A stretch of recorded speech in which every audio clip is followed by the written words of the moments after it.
안녕하세요.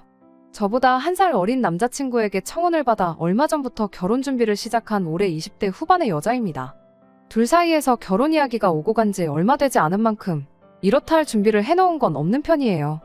심지어 아직 남자친구 집에는 인사도 안 드린 상황입니다. 앞으로도 인사를 드리러 갈 일이 없을까 싶은데 여기에는 조금 복잡한 사정이 있어요. 일단 남자친구는 저희 부모님께 진작에 인사를 시켰었고요. 저희 부모님께서는 그래도 남자가 나이가 어려서 괜찮겠냐고 걱정을 하셨는데 생각해보니 요즘은 만나이를 쓰잖아요? 만나이를 쓰면 동갑이라고 봐도 무방할 만큼 제 생일과 남자친구 생일이 크게 차이가 나지 않습니다. 만나이를 안 쓴다고 해도 뭐 한 살 차이면 솔직히 엄청 어린 것도 아니기도 하고요. 사회생활도 일찍부터 시작해서 밑으로 형님 하면서 따르는 회사 후배들도 여러 명 있고 군대에서도 분대장인가 뭔가 하면서 아직도 그때 후임들하고 연락하면서 지내는 거 보면 리더십도 있는 사람처럼 보였어요. 연애할 때도 데이트 장소라든지 이것저것 먼저 알아오고 뭐를 할지 뭐를 먹을지 제 의견을 묻는다기보다는 이거 하자 저거 하자 하면서 리드하는 스타일이었어요. 남자친구를 만나기 전에 만나던 사람들과 비교했을 때도 저보다 연상이었던 남자친구들보다 듬직한 면이 있었습니다. 나이가 저보다 한 살 어리다고 한들 저보다 어른스러운 면도 있다고 생각했습니다. 그런 모습 때문에 결혼을 하기로 결정했지요. 당연한 소리겠지만 결혼하면 필요할 때 의지도 하면서 행복하게 잘 살 줄 알았어요. 바로 얼마 전까지는 말이지요. 남자친구 집에 아직 인사를 드리러 가지 못한 데에는 이유가 있습니다. 남자친구가 어머니를 끔찍하게 생각하는 사람이었거든요. 그거랑 인사를 못 드리러 간 게 무슨 상관이 있나 싶으신 분들도 계시겠는데 실은 남자친구한테는 낳아주신 어머니는 계시지만 키워주신 어머니가 안 계십니다. 연애하는 동안에는 홀아버지 밑에서 자랐다는 것만 알았지 거기에 얽힌 자세한 내막은 몰랐어요. 남자친구가 쉬쉬하는 편이기도 했고 가정사가 누군가에게는 약점이 될 수도 있는 거니 저도 일부러 알려달라고 캐묻지 않았습니다. 남자친구의 청혼을 받고 저희 집에 인사를 시킨 뒤 며칠 지나지 않아서 남자친구가 그제서야 자기 가족에 얽힌 이야기를 처음 저에게 해줬어요. 그때까지는 홀아버지 밑에서 자랐다길래 어머니가 일찍 돌아가셨겠거니 그렇게 생각을 했는데 그게 아니고 어머님이 남자친구가 어릴 적에 새살림 차려서 집을 나갔다고 해요. 그런데 그 새살림 차린 분이 다른 사람이 아니고 거의 한 동네라고 봐도 무방할 정도로 가까이 사는 사람이었답니다. 어머님이 집안일만 하고 사는 거 지겹다며 뭐 새로운 걸 배워보겠다고 컴퓨터 학원을 등록했는데 거기 원장하고 눈이 맞았다고 해요. 그 원장이란 사람은 사별해서 혼자 살고 있었다는데 그냥 새살림 차리면서 그 집으로 들어가서 살았답니다. 남자친구 밑으로 동생이 한 명 있는데 둘이 어린 마음에 엄마 보고 싶다고 학원까지 찾아갔다가 어머니한테 니들이 여길 왜 왔냐고 혼내기까지 하셨다고 합니다. 동생이 어린 마음에 맨날 엄마 보고 싶다고 칭얼대고 그랬다는데 그때 남자친구 생각에 저러다간 동생이 삐딱선을 탈 수도 있겠다 싶어서 자기라도 마음을 굳게 먹어야겠다 다짐하고 일하러 나가신 아버님을 대신해 동생을 이끌어줬다 이런 이야기를 하더라고요. 이야기를 듣고 나니 남자친구의 그런 리더십이 어려서부터 자연스럽게 몸에 배어온 습관인가 보구나 생각을 했습니다. 항상 자신감 넘치고 당당했던 그 모습 뒤에 그런 슬픈 과거가 있을 줄은 꿈에도 몰랐지요. 아직 한참 때 나이인데도 불구하고 결혼을 일찍 하고 싶어 했던 것도 하루라도 빨리 안정되고 화목한 가정을 꾸리고 싶은 욕심이 있기도 했다네요. 저를 사랑하는 마음은 당연한 거고요. 아무튼 남자친구가 자기가 이토록 외롭고 힘든 어린 시절을 보냈다는 이야기를 계속해서 듣게 되었어요. 그런데 남자친구의 이야기를 듣고 있다 보니 남자친구 속마음을 도무지 알 수가 없더라고요. 제가 남자친구였다면 당연히 그런 식으로 어린 자식 둘을 내팽개치고 새살림을 차린 것도 모자라 지척에 살면서 자기 자식들한테 찾아오지 말라고 단호한 말을 꺼낸 어머니가 미웠을 텐데 남자친구 말에는 어머니에 대한 미움보다는 그리움이 더 커 보였어요. 심지어 여지껏 혼자 몸으로 자식 둘을 키워오시고 독립시켜준 아버님에 대해서는 그런 노고에 대한 감사함보다 대체 엄마한테 얼마나 못했길래 집을 나가게 만들었냐는 원망이 더 강해 보였습니다. 백번양보해서 어린 시절에 어머니의 부재가 컸던 만큼 어머니에 대한 그리움은 당연히 있을 수 있다 생각하지만 그렇다고 해서 아버지를 미워할 필요까지는 없는 거 아닌가 싶었거든요. 어쨌든 고생하신 건 아버님이 다 하셨으니까요. 그런데 예상외로 남자친구는 아직 독립 못해서 아버지의 도움이 필요한 동생 때문에 아버지 대접을 해주고 있는 거지 동생만 독립하면 당장 아버지 보고 살 일은 없다는 식으로 말을 해왔습니다. 그런 이유로 저를 집에 인사시키지 않고 있던 거였지요. 제가 모르는 이야기가 더 있을 수도 있으니 남자친구 생각이 그러하다면 그렇게 하는 게 맞다 싶었어요. 결혼식 올릴 때 혼주석을 비워둔다고 한들 본인이 원하는 게 그거라면 어쩔 수 없다고 생각했지요. 그런데 그게 아니었어요. 저희 집에 남자친구를 인사시킨 지 며칠이 지나서 남자친구의 주도로 일단 남자친구의 동생을 먼저 만나보게 되었고, 그날 남자친구가 조만간 어머니랑 상의해서 날 잡을 테니 결혼 허락 받으러 거길 다녀오자는 이야기를 듣게 되었습니다. 어릴 적에 학원까지 찾아가서 문전박대 당했다는 이야기를 들었을 때 당연히 어머님하고는 그 뒤로 연을 끊었겠거니 생각했는데 그게 아니었던 겁니다. 알고 봤더니 남자친구가 취직하고 나서 집에서 나와 독립한 시기부터 어머님하고 연락을 주고받고 있었다는 사실을 또 새로 알게 되었지요. 어떻게 자기 연락처를 알아내서 그래도 모자간인데 지난날은 다 잊고 잘 지내고 싶다고 연락이 왔다고 해요.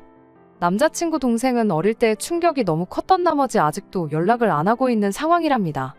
그리고 그날 이후로 남자친구는 쭉 가족들 모르게 해서 어머님하고 지속적으로 연락을 주고받고 있었나 봐요. 그리고 아버지한테도 아직 말을 안 한 저희 결혼 소식을 어머니한테만 이야기를 했다고 하는 겁니다. 차라리 제가 처음 생각했던 대로 어머님, 아버님 양쪽 다 인사 안 시키고 결혼식 때도 혼주석을 비워둔 채로 진행하자고 했으면 이해라도 했을 텐데. 호적상 실제 가족인 아버지는 빼고 이젠 남이 되어버린 어머니한테만 인사를 시키겠다니 솔직히 이해가 가질 않았고 혼란스럽기까지 했습니다. 그러면서 동시에 다른 걱정도 생기게 되었지요. 저를 아버님께 인사시킬 생각이 없다는 건 곧 결혼을 한다는 이야기부터 전하지 않을 생각인 것 같은데, 자이던 타이던 아버님이 아들 결혼식에 참석을 못하실 수도 있다는 건 예상했지만 어머님만 참석을 하시게 되는 건 예상 못했거든요. 만약 그렇게 된다면 신랑 측 혼주석에는 어머님이 혼자 계시는 건지, 아니면 새살림 차린 그쪽 집 아저씨가 같이 혼주석에 앉게 되는 건가 싶었어요. 아니나 다를까 남자친구한테 어머님은 하객으로 오시는 거냐 혼주로 오시는 거냐 물었더니 나를 낳아준 어머니인데 혼주석에 자리하시는 게 당연한 거 아니냐고 살짝 화가 난 말투로 말을 하더라고요. 문제는 저는 그렇게 하고 싶은 생각이 눈꼽만치도 없다는 거였어요. 그렇다고 남자친구한테 피덩이 같은 두 자식 버리고 새살림 차린 당신 어머니는 혼주석에 앉을 자격이 없으니 결혼식에 부르더라도 하객석에 앉게 하라고 할 수도 없는 노릇이기도 했고요. 제가 고리타분한 사고를 가지고 있는 걸지도 모르겠습니다만 결혼이 일륜지대사라고 하는 만큼 지켜야 할 기본적인 도리가 있다고 생각하거든요. 양가 집안이 하나가 되는 건데 서류상 한 가족인 아버지는 결혼식에 부르지도 않고 이젠 남의 가족인 어머님과 완전 생판남인 그 집 아저씨를 저희 부모님과 같은 선상에 두는 것부터 말도 안 된다고 생각했어요. 물론 남자친구가 혼주석에 계신 어머님 옆에 그 새살림 차린 아저씨가 앉을 거라는 말을 하지는 않았지만 아무튼 괜히 더 따지고 들어봐야 말다툼만 일어날 것 같아서 저도 거기까지만 말하고 다른 말은 따로 하지 않았습니다. 이제 결혼 준비를 막 시작한 만큼 대화로 충분히 풀어나갈 가능성이 있지 않겠나 싶었거든요. 아직도 한 집에 같이 사는 동생이 있는데 심지어 동생은 어머니를 두 번 다시 볼 생각이 없는 것처럼 보이는데 설마 아버지 모르게 결혼을 할 수나 있을 리가 있겠나 싶었기도 하고요. 그리고 며칠 전 남자친구가 다음 주 주말에 시간이 되느냐고 물어왔어요. 어머니랑 약속 잡아놨다고 되도록이면 시간 비워놓으라는데 올 것이 왔구나 싶은 기분이었습니다. 진짜 이러다간 아버님은 결혼식장에 발도 못 붙이고 혼주석에는 생판남이나 마찬가지인 모르는 아저씨가 앉아있을 것만 같고 한마디 하지 않을 수가 없더라고요. 그래서 제가 아무리 생각해도 이건 아닌 것 같다고, 너를 낳아주신 어머니니까 인사드리는 게 문제가 되는 건 아니지만 혼주인 아버님께 먼저 인사를 드리고 그 후에 어머님한테 인사를 드리는 게 순서가 맞는 것 같다고 한마디 했습니다.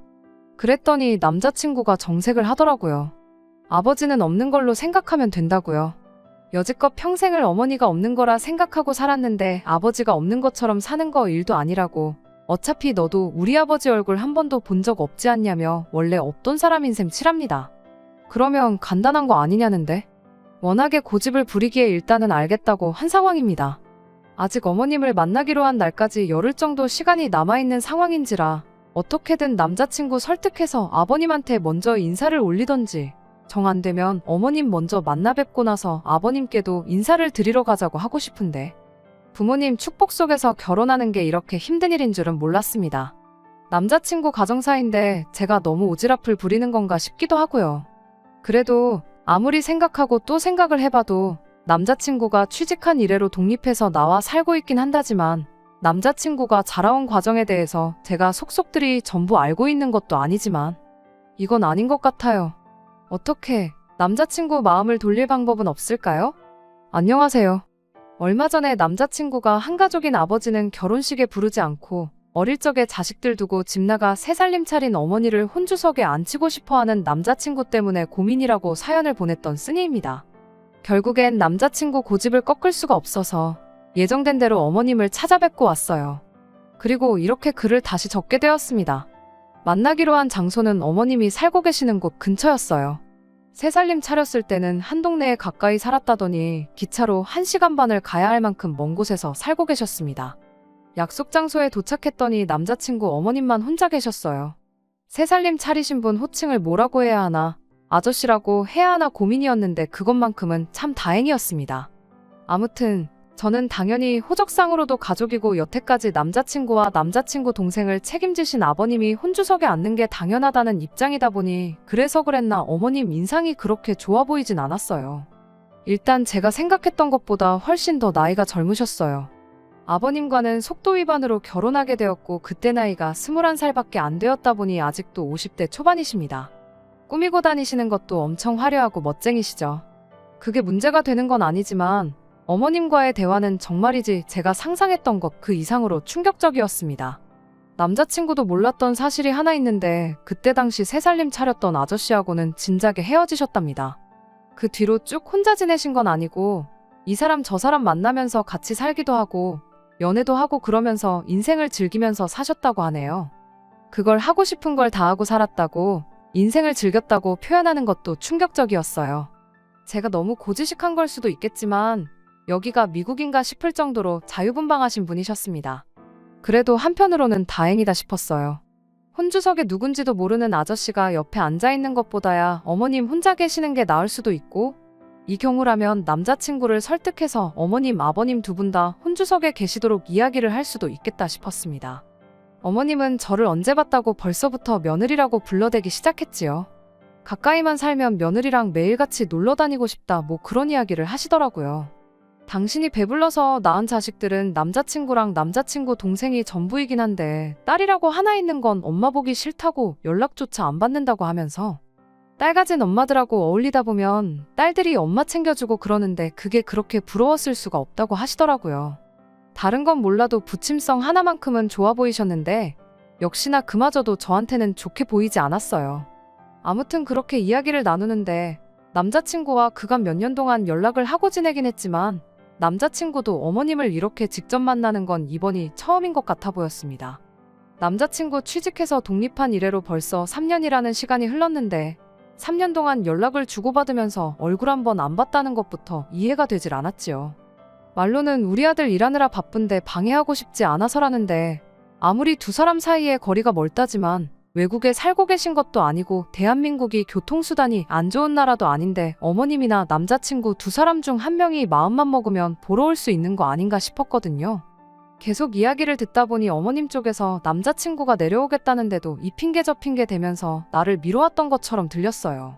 말로는 동생도 같이 해서 보고 싶었다 그런 식으로 이야기를 하는데 저는 그 말이 왠지 의심까지 가기 시작했어요.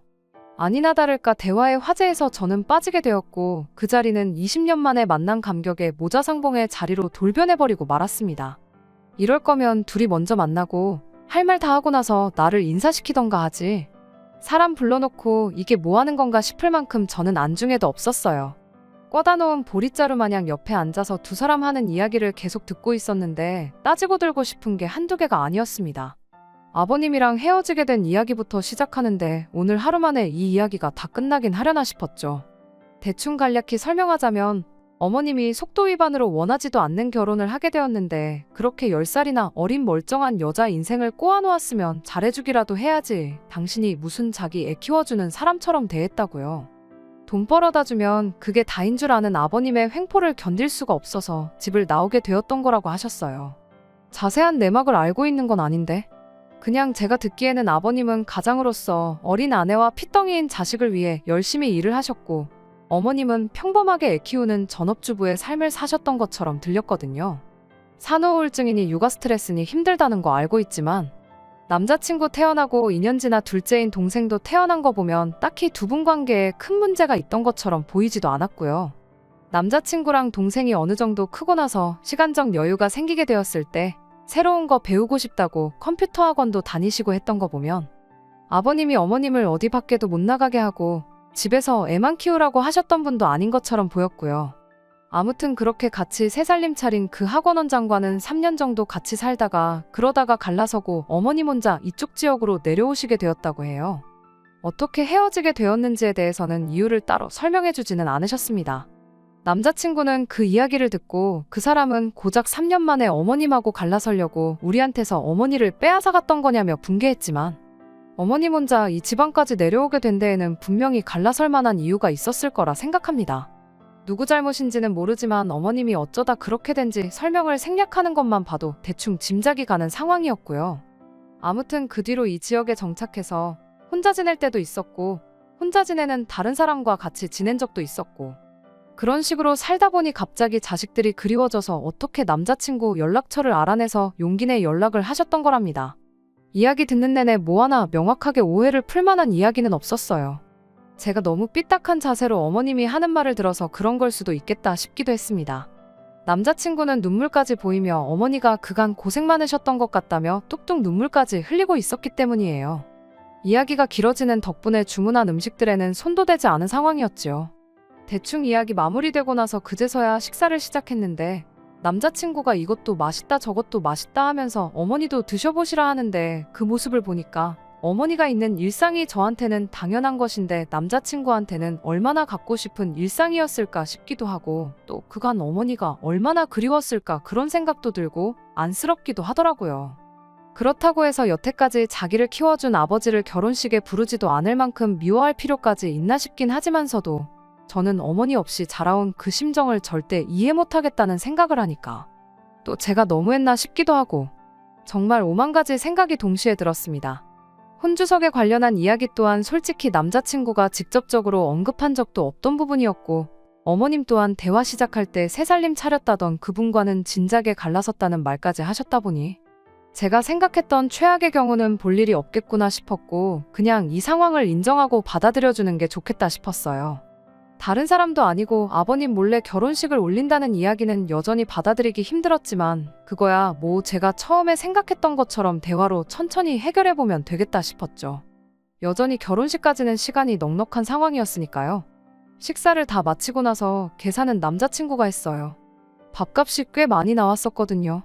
식사 마치고 나서 계산할 때 되니까 어머님이 먼저 밥 잘 먹었다고 커피는 자기가 쏘겠다고 말을 꺼내고는 먼저 가게 밖으로 나가셨어요. 어른이라고 무조건 계산을 해줘야 한다는 건 아니지만 그래도 몇십 년 만에 처음 아들을 직접 만나는 자리였던 데다가 거기에 저까지 있었는데 조금 의아했어요. 이후 저희는 택시를 잡아서 어머님이 자주 가신다는 카페로 향했습니다. 메뉴를 고를 것도 없이 카페 들어서자마자 어머님이 먼저 가서 아메리카노 3잔을 주문하셨어요. 밥 먹은 직후라 그런지 달달한 게 땡겼지만 카페에서도 제일 싼 메뉴로 묻지도 따지지도 않고 시키신 것 그리고 밥값 계산할 때 먼저 쪼르르 나가신 것으로 보아 어머님이 현재 주머니 사정이 별로 좋지 않구나 하는 걸 대번에 짐작할 수 있었습니다. 아무튼 식사하는 동안에는 감격의 모자 상봉과 더불어 어머님이 그동안 어떻게 지내오셨는지에 대한 이야기가 대화의 주된 주제였다 보니 카페에 와서야 비로소 저희들 결혼에 대한 이야기가 오가기 시작했어요.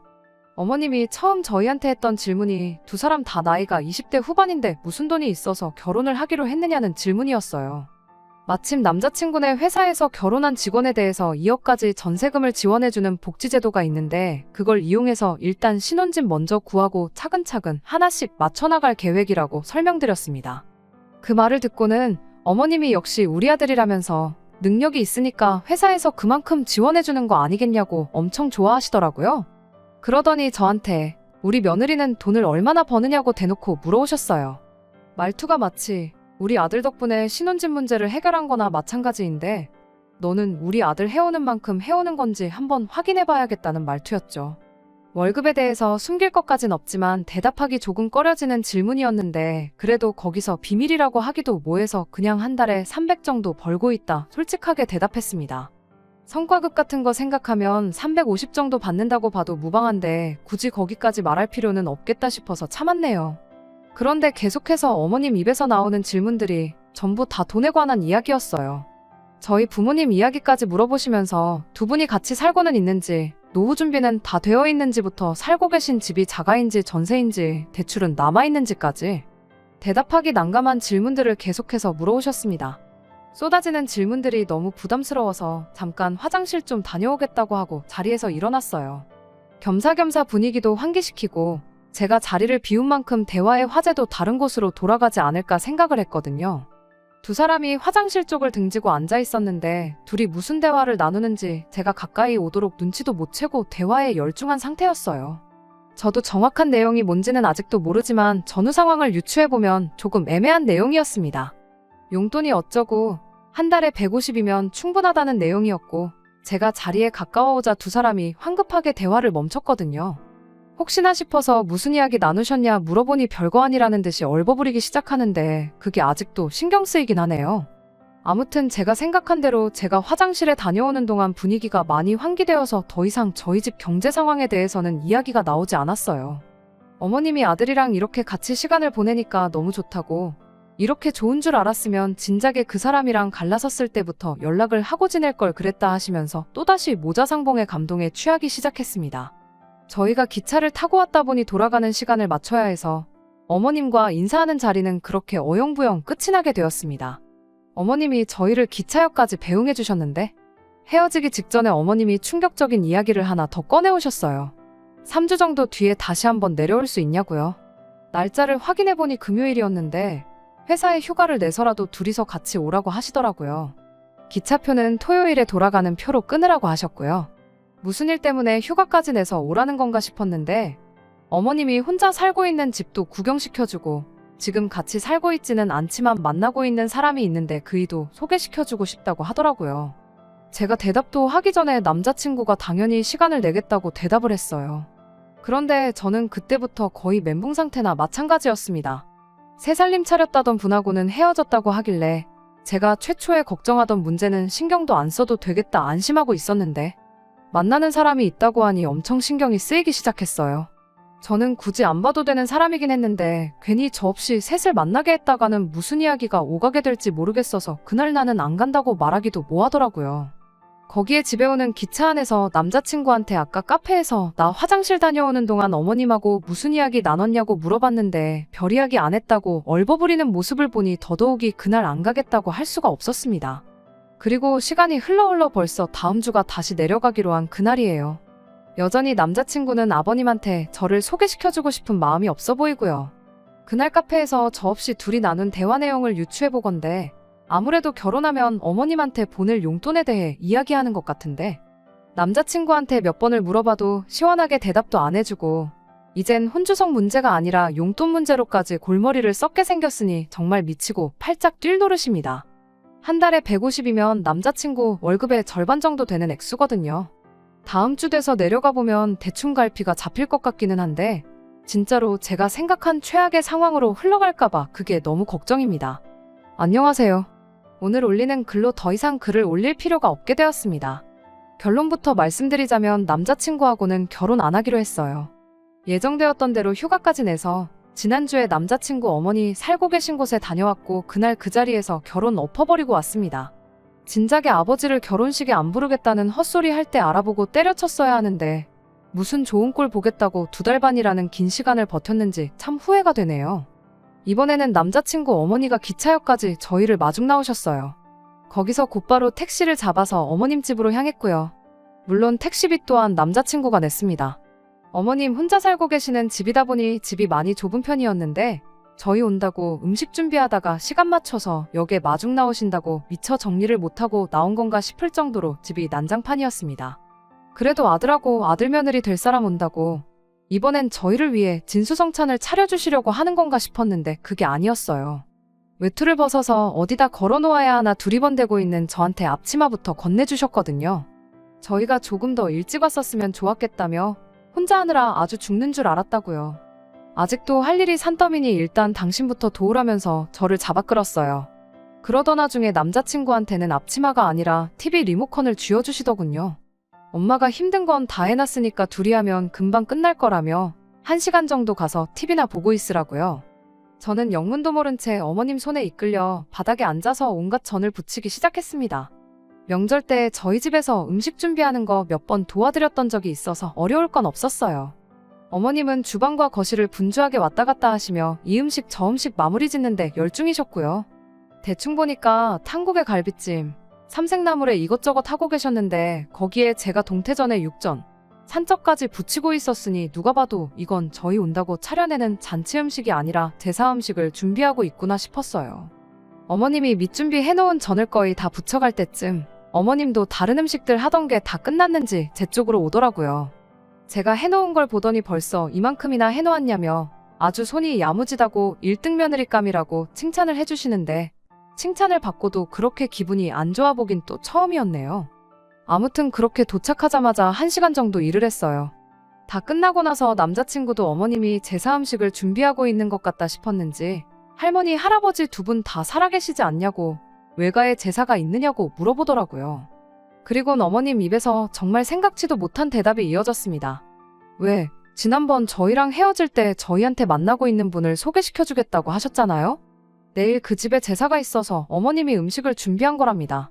남자친구도 그건 이해하기 힘들었나 봐요. 만나는 사람이면 결혼한 것도 아니지 않냐? 어머니가 왜 그 집 제사 음식을 준비하시냐고 따져묻더라고요. 그런데 이어진 어머님 대답이 아주 가관이었습니다. 그이가 제사를 얼마나 중하게 여기는 사람인 줄 아냐면서 다 당신이 그 사람하고 잘 되기 위해서 하는 거라고요. 그 집 구석 옆편네가 워낙에 제사 준비하는 걸 싫어해서 그이가 아주 갈라선에 만에 벼르고 있는 상황인데 자기가 내일 그 집에 이 많은 제사 음식을 가지고 찾아간다고 생각해보라는 겁니다. 그 대답에 남자친구도 어이가 없다는 표정이었습니다. 지금 그러니까 만나고 있다는 분이 혼자 지내는 분이 아니고 아직 가정이 있는 사람이었냐고 묻더라고요. 어머님은 표정 하나 안 바뀌고 지금은 당신을 만나고 있고 그 양반이 당장이라도 이혼하고 싶네 만에 하고 있으니 혼자 지내는 거나 마찬가지 아니겠냐고 대답을 하셨어요. 이어서 한다는 말이 그 양반이 제사에 목숨 걸고 성질이 더러워서 그렇지 돈 하나만큼은 많은 양반이라고요. 당신이 하루빨리 그 사람하고 잘 돼야 저희한테도 이득이라는 겁니다.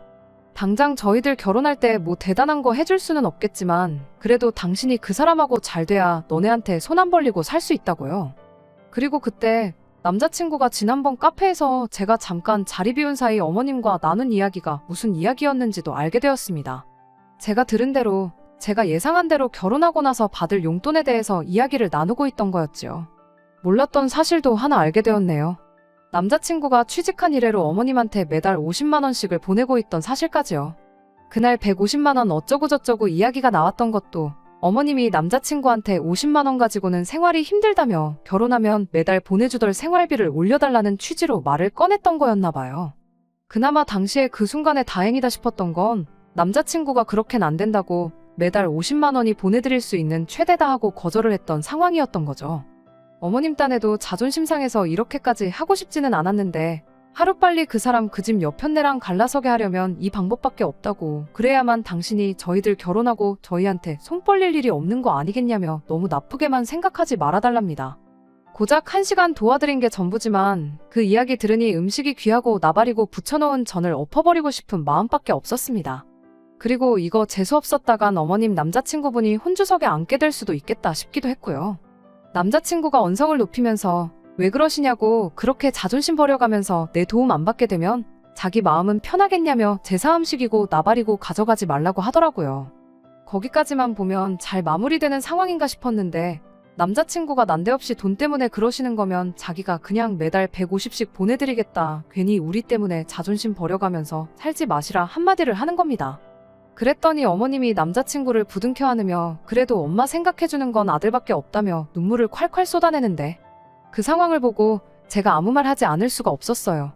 매달 150을 누구 돈으로 어떻게 드리겠다는 거냐고 남자친구한테도 너 나랑 상의 한마디 없이 그걸 마음대로 결정지으면 어떡하냐고 따졌습니다. 그랬더니 남자친구가 저한테 성질을 내더라고요. 너는 네 시어머니가 자식을 위해 자존심까지 버리겠다는데 고마워는 못할 망정 그게 할 소리냐면서 분위기 파악이 안 되냐대요? 그리고 저는 이때 벌써 결혼을 포기했던 것 같아요. 이런 사람하고 결혼해봐야 제 속만 골아터지지 좋은 꼴 보고 살지는 못하겠구나 싶었거든요. 저는 남자친구에게 시어머니는 누가 내 시어머니냐고 곧바로 따졌습니다.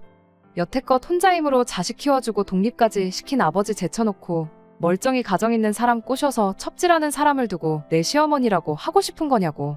정신 좀 차리라고요. 그리곤 어머님한테도 한마디 했어요. 상황 보아하니 어머님이 아들이 보고 싶었던 게 아니라 아들 독립했다는 소식에 한 달에 50만 원이라도 뜯어내고 싶어서 연락하셨던 거 아니냐고요. 첩지를 해서 그 집 본처 자리를 차지하던 장가 보내놓은 아들한테 매달 150만 원씩 뜯어내던 어머님은 손해보는 거 아무것도 없는 거 아니시냐고. 엄마 없이 자란 걸 평생의 상처로 여기던 불쌍한 아들 마음을 이런 식으로 이용하는 게 어디 있냐고. 진짜 엄마가 맞기는 하냐고 한마디 따졌습니다. 어린 자식들 두고 멀쩡한 집 파탄 내고 새 살림 차린 것도 모자라 이제는 또 멀쩡한 가정 하나 파탄 내려고 첩질하는 사람이 남의 집 제사에 기웃거리시냐고 그렇게 살지 말라고 한마디 했어요. 제가 이렇게 일침을 놓는 걸 가지고 남자친구가 저한테 고마워해주길 바란 것까진 아니었는데 남자친구는 저한테 고맙다거나 미안하다고 사과를 하기는커녕 너 지금 우리 엄마한테 말버릇이 그게 뭐냐고 개거품을 물더라고요. 어차피 결혼하기로 한 거 파토낼 각오로 내지른 건데 남자친구까지 저러니 저도 더는 참을 필요가 있나 싶었어요. 그래서 일단 제가 영문도 모르고 붙여놓은 전부터 바닥에 내동댕이 쳐버렸습니다.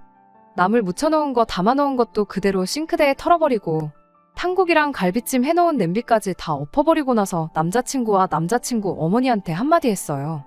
어머님은 이걸로 이제 첩질도 못하게 된 것 같으니 엄마 불쌍하게 여기는 아들하고 둘이서 살면 되겠다고 했어요. 동시에 남자친구한테는 힘들게 되찾은 어머니를 누군지도 모르는 다른 남자한테 빼앗길 뻔한 거 내가 되찾아준 거니까 나한테 성질 부리지 말라고요. 그리고 두 번 다시 어머니 다른 사람한테 넘겨줄 생각 말고 끔찍히 아끼는 아들이 평생을 모시고 책임지고 살면 되는 거 아니겠냐고 한마디 해줬습니다. 겨우 이딴 것 때문에 내가 회사에 휴가까지 내고 내려온 게 아깝다고 내일까지 있을 것도 없고 나는 먼저 돌아갈 테니 음식 다시 해서 그 집구석에 갖다 바치던 알아서들 하라고 말하고 저는 그 집을 빠져나왔어요. 그리고 그 길로 기차표 새로 끊어서 집으로 올라왔습니다. 애초에 혼주석에 누가 앉고 그런 게 문제가 아니었어요. 애초에 대화로 풀어서 들을 머리가 있던 사람이었으면 키워준 아버지 은혜도 모르고 어머니만 결혼식에 부르겠다는 말도 하지 않았을 테니까요. 그때 벌써 파혼을 했었어야 했는데 거의 3달에 가까운 시간을 낭비한 기분이네요. 아무튼 그렇게 남자친구하고는 끝이 나고 말았어요. 끔찍히 여기는 어머니 눈치가 보여서 그런가 그날은 물론이고 다음날이 밝을 때까지 저한테 연락 한 통 없더라고요. 그 덕에 오히려 마음을 굳게 먹을 수 있었어요. 괜히 미안하다. 잘못 생각했다 연락이라도 오면 어떻게 해야 하나 싶었는데 말이죠. 얼마 전에 남자친구가 아니라 남자친구 여동생한테서 전화가 왔었어요. 처음 어머니한테서 연락이 왔다고 했을 때부터 자기가 연락 못하게 막았어야 했다며 저한테 미안하다고 사과를 하더라고요. 오히려 아직 대학생밖에 안 된 여동생이 생각이 더 깊구나 싶었습니다. 남자친구 때문에 아주 집이 난리가 났다고. 어머님이 50만 원 가지고는 생활이 불가능하다고 그래서 아예 서울로 모시고 왔다고 그러더라고요. 심지어 남자친구가 회사에서 내준 독신자 전용 사택에서 살고 있었는데 어머님하고 같이 지낼 수가 없으니 어머님을 본가로 모셨대요. 집이 아주 풍비박산이 나기 직전이라면서 어머니는 자기가 어떻게든 해결해 볼 테니 저보고 지 오빠 좀 설득해서 다시 결혼하면 안 되겠냐고 사정사정을 하는데 동생한테는 미안하지만 다시 잘해볼 생각은 추호도 없다고 단호하게 한마디 해주고 전화를 끊어버렸습니다. 그래도 한편으로는 어머님한테 고마운 점도 있어요. 괜히 결혼하고 나서 저희들 앞에 나타났다면 그건 그거대로 더 큰일이었을 테니 말입니다. 깔끔하게 상견례도 하기 전에 결혼을 파토낼 계기를 주신 점이 참 감사할 따름이에요. 쓸데없이 오지랖 부리는 성격이라고 생각했는데 그래도 그 덕에 착한 일 많이 해서 하늘이 저한테 2번째 기회를 줬나 싶기도 하네요. 다른 건 몰라도 앞으로도 항상 제가 옳다고 생각하는 것에 확신을 갖고 착한 일 많이 하면서 살아야겠구나 싶어요. 끝까지 들어주셔서 감사합니다. 오늘의 사연은 여기까지입니다. 구독과 좋아요, 알람 설정 부탁드리고 더 좋은 사연으로 다시 찾아뵙겠습니다. 감사합니다.